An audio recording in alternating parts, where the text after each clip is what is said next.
Hello, I'm Micah Woods, Chief Scientist at the Asian Turfgrass Center. This is the ATC Double Cut, where I talk about some of the content on the ATC blog. In this episode, I'm going to be discussing a post that I put up about soil and water management, three primary problems with solutions. I'm going to talk about three things that every turfgrass manager should know about irrigation water quality and about problems that can occur to the grass and to the soil if you have any of these particular problems with your water or with your soil.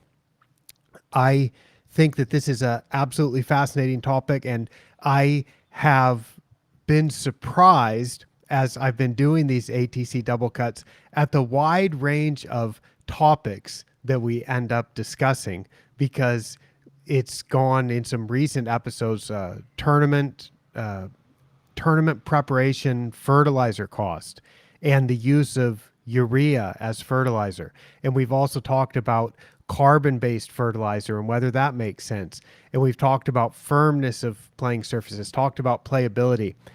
In this episode, I'm going to be talking about this post, which is, as I mentioned, the soil and water management, three primary problems with solutions, which is something that's very fundamental and everybody should know it. But I think because this topic involves a bit of chemistry, it involves a bit of calculation if you want to actually solve the problem.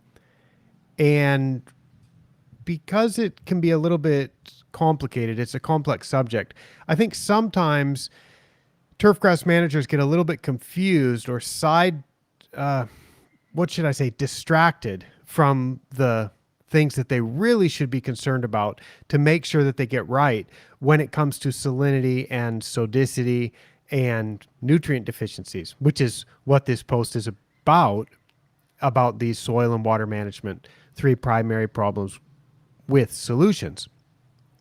I'm going to put a direct link to this post in the description, in the show notes here. So whether you're watching this or whether you're listening to it, if you just go to the episode website and check out the show description, you will be able to find a direct link to this. And I'm not going to bore you with too much mathematics and too much chemistry, but I'm going to explain why every turfgrass manager needs to know these things, needs to know these fundamental things. In fact, this was a handout. This originally was a handout that I gave for a seminar, I believe in 2014, at the Sustainable Turfgrass Management in Asia conference in Pattaya, Thailand. And this is a handout that I made as a web page. So I'd had this on my website as a kind of a standalone page. And I thought, I keep recommending to so many people to check this out, as here's a general summary of what you should understand about salinity. And here's an example of how to work through solving that problem. Here's what you should understand about sodium hazard of water. And here's how to work through. Here's an example of how you'd work through that. And here's what you should understand about nutrient deficiencies. Here's a way to work through that. These are fundamental things that I kept recommending to people. And I thought, instead of having that on a standalone website that is not really indexed by any search engines, I'll go ahead and put this onto my blog, let people see it as a blog post, and then it's searchable and I can easily share it with people in the future as well. So this post goes, here are three primary things to be concerned with when considering soil and water. Number one, salinity. Number two, the sodium hazard, and nutrient deficiencies. I threw in a picture there. The picture that I put in this post is none of those. The picture shows some absolutely horrid irrigation water pressure at a golf course in Japan. So there just was not enough pressure to pump water through those heads, and there's just horrid coverage. But I thought that would get people's attention. And I know when I posted this on social media, and this was the share image that people saw on social media, I think on Facebook and on LinkedIn, there were some comments about people saying they it's typical that people won't click through and read the post. And so they were saying, well, the problem is poor irrigation coverage, the problem is the irrigation pump, and so on. That actually isn't what this is about. I just put that image there to show, yeah, that's another problem that can happen with irrigation. In fact, in the caption of that image, I said water pressure and irrigation coverage. That's another thing that one needs to get right, but I don't discuss that in this post. And I think the water pressure and irrigation coverage is something that you can go measure it, and I recommend measuring it, but you can also see it when it's as terrible as it is in this particular image, when it's this bad, then you can see that you have a problem. It's obvious. But the things in this post that I think everybody should understand can be invisible until it is too late. I'll repeat that.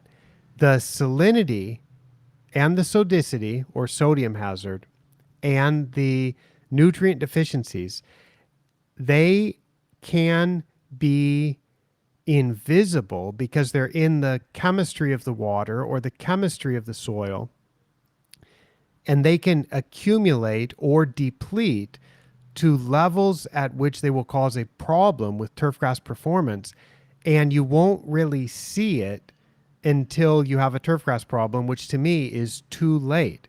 And that's why one needs to test the irrigation water and one needs to test the soil if you want to manage turf the way that I recommend doing it, in order to make sure that these potentially catastrophic problems that could happen if you do have a salinity problem that goes unmanaged, or if you have a sodicity problem that goes unmanaged, or if you have a nutrient deficiency problem that goes unresolved, it can lead to catastrophic failure. If you have a problem with the irrigation pump, that's also a catastrophic failure, but you can see it. It's not going to sneak up on you. Same thing with the irrigation coverage. If it's as bad as it is in this picture, where there's not even head-to-head coverage here.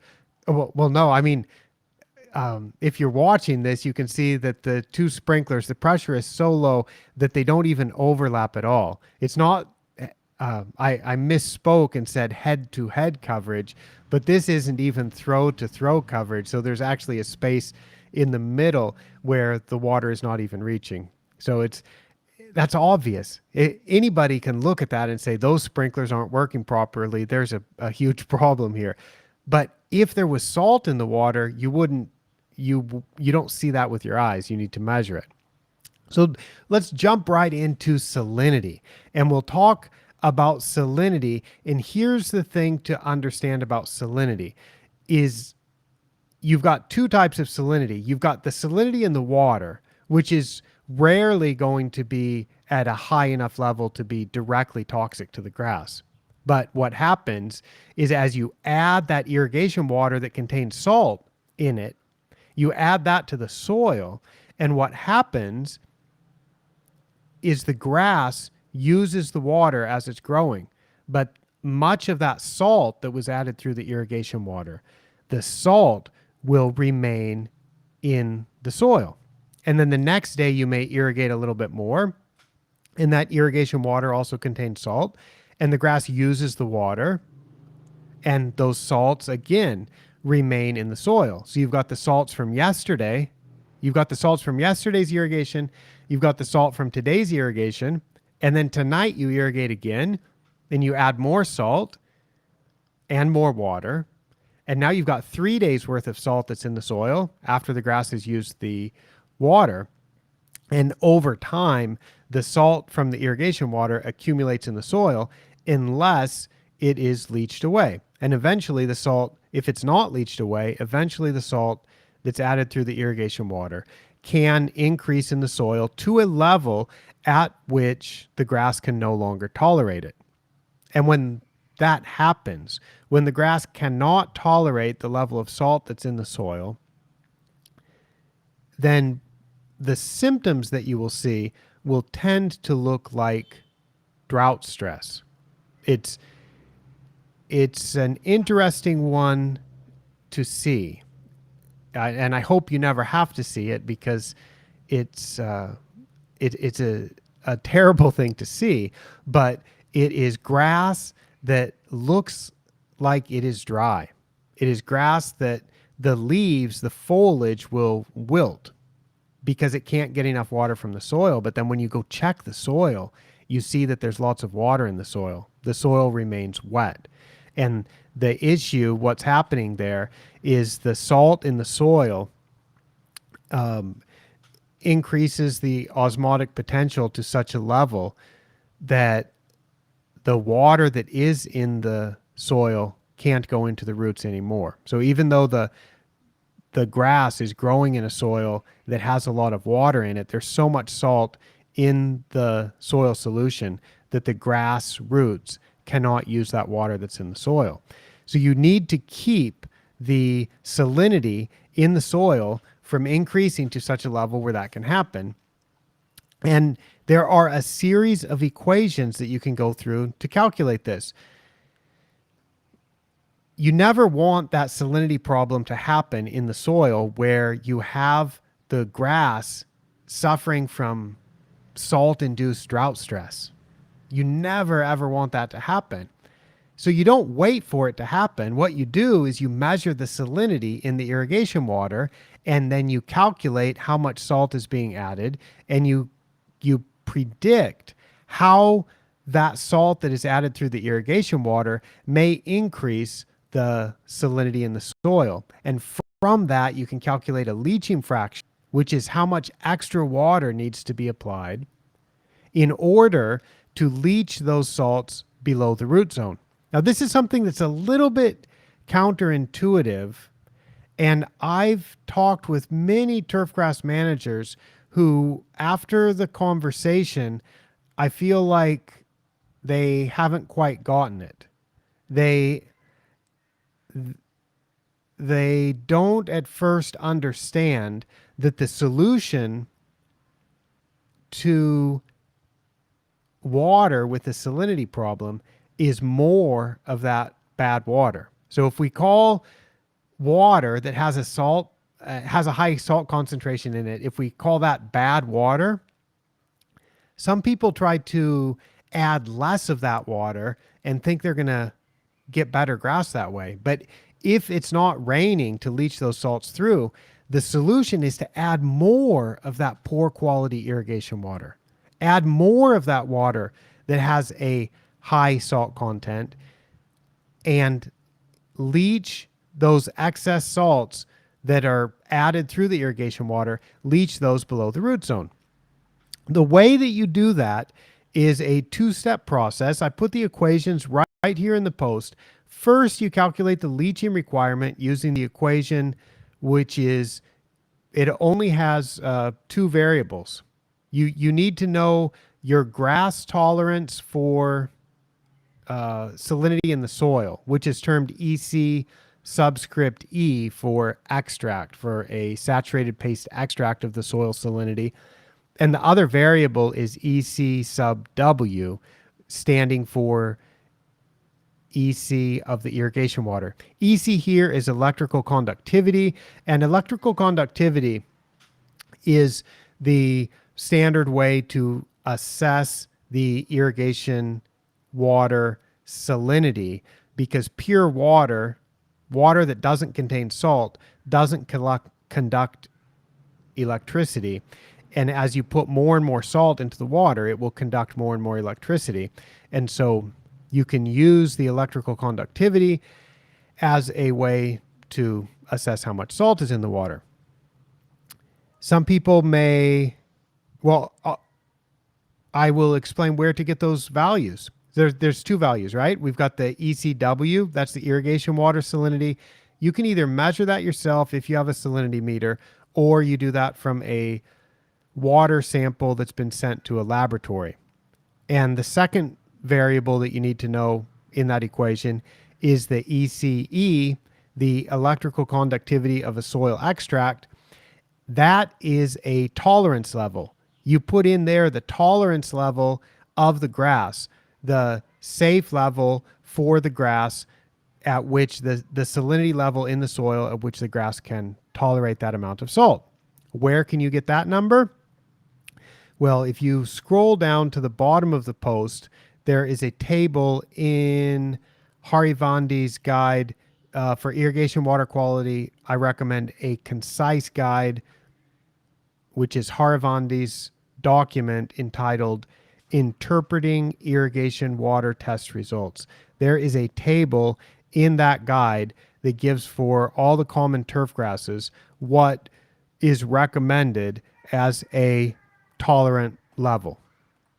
So you put that in for the ECE, and then once you have that leaching requirement, you can calculate your water requirement. So now you need to know your grass's evapotranspiration rate, and you might look at this over a daily period or a weekly period or a monthly period to sum up the ET, and you take the water requirement, which is, or I mean, you calculate the water requirement as ET divided by 1 minus the leaching requirement, which was calculated from that previous equation. You do those, so those equations are in this post. You calculate that. Now you know exactly how much water to apply. So I give an example here, which is a irrigation water with an EC of 2. And if we're growing Bermuda grass, we want to keep the soil EC at 8 or below. And if we have an ET of 5 millimeters per day, which would be almost a 1/4 inch of water per day, if we work through that, it turns out that we need to apply 5.3 millimeters of water per day. So we, instead of adding 5 millimeters of water per day, which is the evapotranspiration rate, we need to increase that for the situation of having an irrigation water with a EC of 2 and wanting to keep the soil from getting above an EC of 8. The amount of irrigation that we need to apply would be 5.3 millimeters, which is a little bit more than the evapotranspiration rate that's calculated of 5. So the way that it works to manage the salinity problem is just add a little bit more water. It's quite simple to do that, but this is something that everybody should work through for their site. And then you obviously need to have a good drainage system, because if you're adding more water than ET, that water needs to drain away. I also note in the post that leaching of salts is much easier in sand root zones. Then the second problem, so that just to summarize that first problem, the first problem is salinity.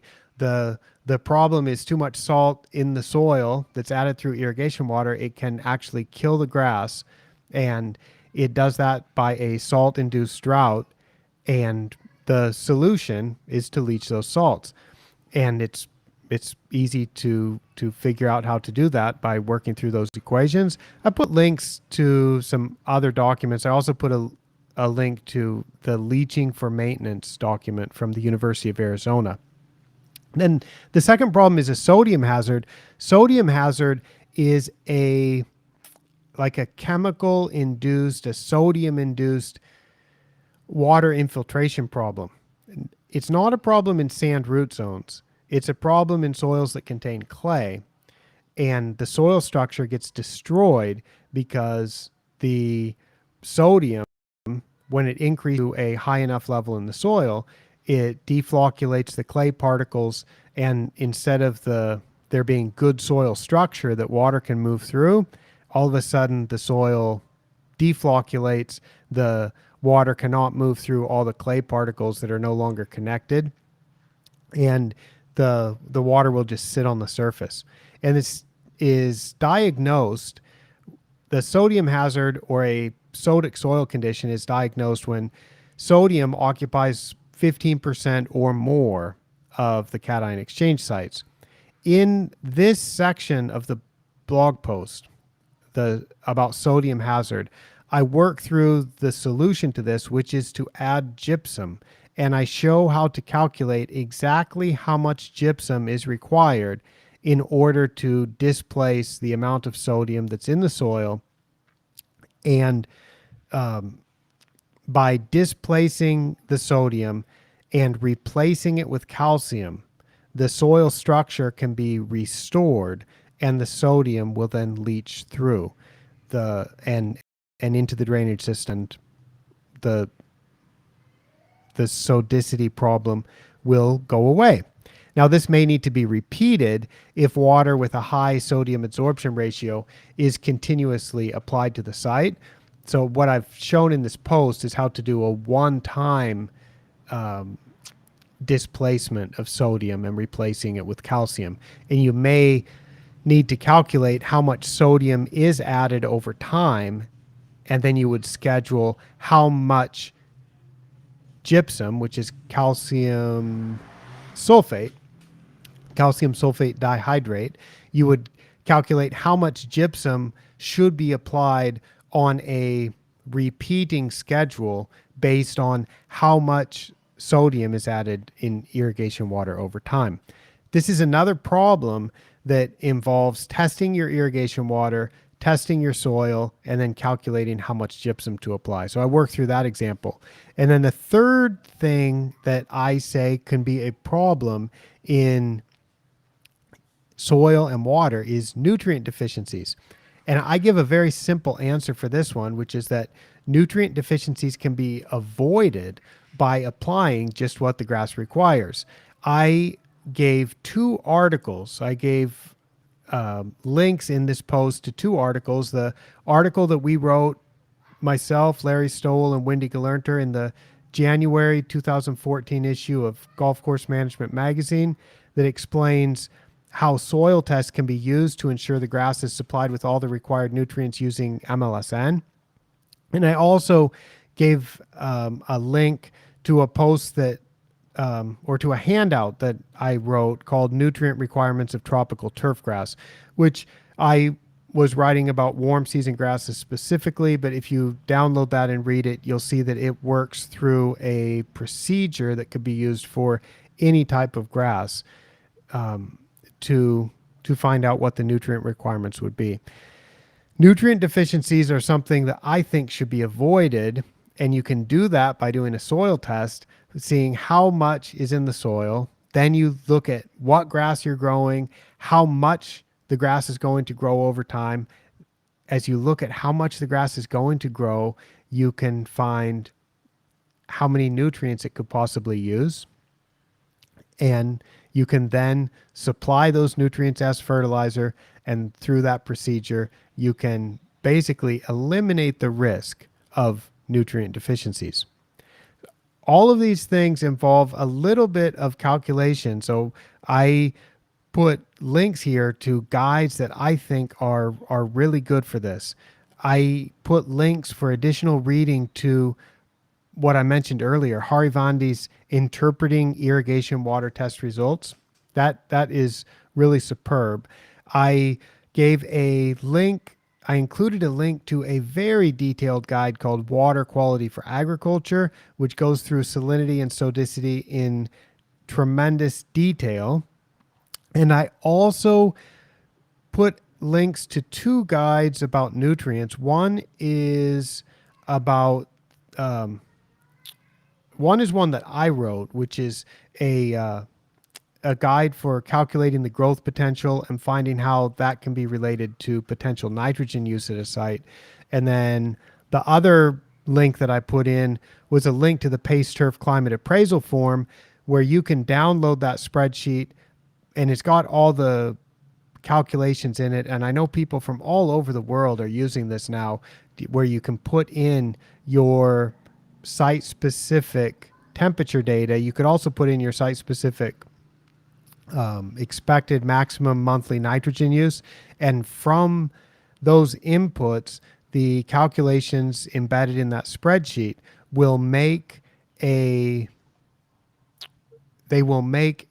calculation of how many nutrients you may need to supply. And I believe you can also put your soil test results in there.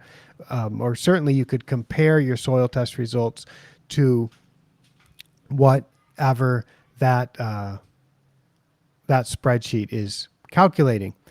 So I think that these are just fundamental things that everybody should know, and not um, yeah, just yeah, you got to get these right. If you get these things right, if you manage the salinity, if you prevent the sodicity problem, or manage that sodicity problem, and if you are able to prevent nutrient deficiencies, then a lot of other potential problems just go away. They never become a problem. Like the whole issue with irrigation water quality, if you list all the potential problems that could happen with irrigation water quality, you can have um, the salinity problem, and then people will talk about other things like specific ion toxicities and tip burn and um, oh, what could you have? A lack of growth, lack of traffic tolerance, all kinds of things like that.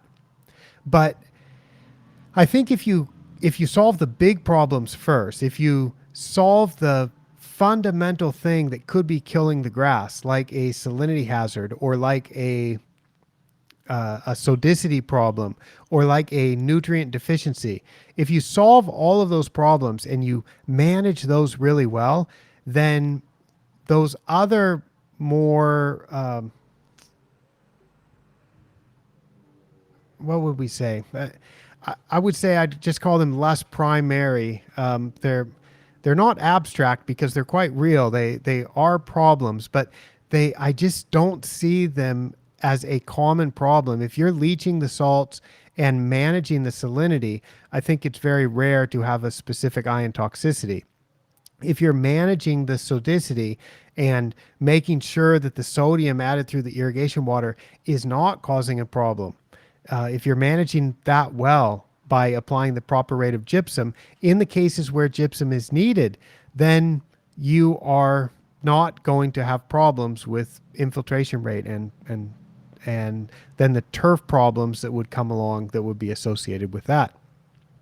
So I encourage people to do this because I think as I see, well, I don't think, I know, I see people doing strange things that are not really necessary, like having a sand-based root zone and applying gypsum, because gypsum is added for the purpose of improving soil structure by displacing sodium in soils that contain clay.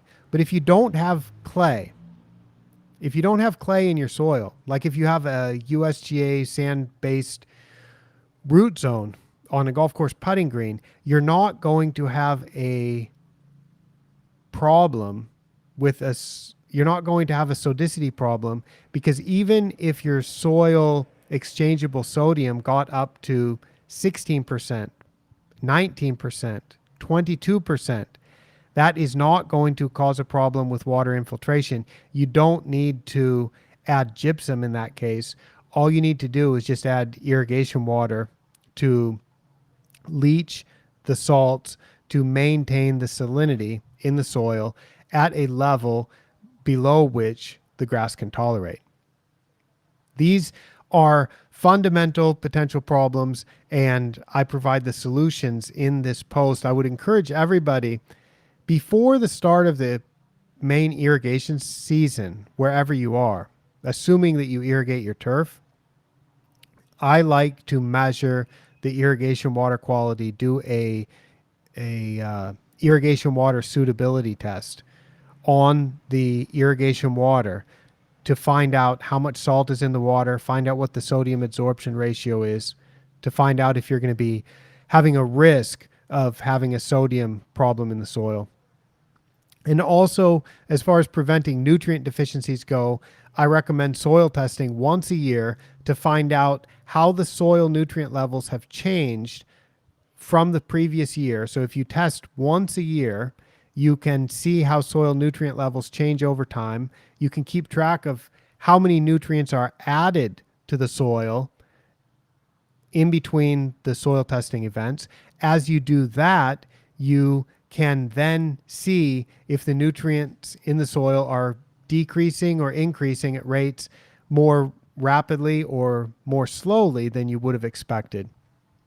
And from that, you can refine the nutrient supply to make sure that you're applying just enough fertilizer to prevent any nutrient deficiencies, and you're not applying any more. Because if you do add more, it's just going to leach through, the soil won't hold it, and it's a complete waste. It doesn't provide a benefit to the grass if you're applying more than the grass can use and more than the soil can hold. This is a post that as I mentioned, it was a handout from a conference that I gave, a handout from a seminar that I gave at a conference some years ago. And it's one that I have sometimes referred to because I put links in there to such good additional supplemental information. Dr. Harivandi's handout about interpreting irrigation water quality, interpreting irrigation water tests for turfgrass, and also the FAO irrigation water or salinity article that has so much detailed information about that. So it's got some really good links in it, and it has examples that you can check out. So everybody should prevent salinity problems, prevent sodicity problems, prevent nutrient deficiencies, and you can find out how to do it in that post, which you can find a direct link to that in the description. All right, everybody. Thanks for listening. I will be back again soon with more on a different topic. I have been looking at all the topics on the blog, and it's quite varied. So I think the next one may be about grass selection. We'll see. I have a number in the queue. I've got a number of posts that I have yet to talk about, and some classic ones that I'm really looking forward to talking about. So thanks for listening. I really appreciate everybody's interest in these topics, and it's not human interest type of stuff. It's really semi-technical turfgrass information. I find it a source of endless fascination, and I guess anybody that listens to this or watches this finds it that way somehow too. So there's a few of us around the world, and it's pretty cool that we can study this and learn together. Thanks again. For ATC from Yantakao, Thailand, I'm Michael Woods.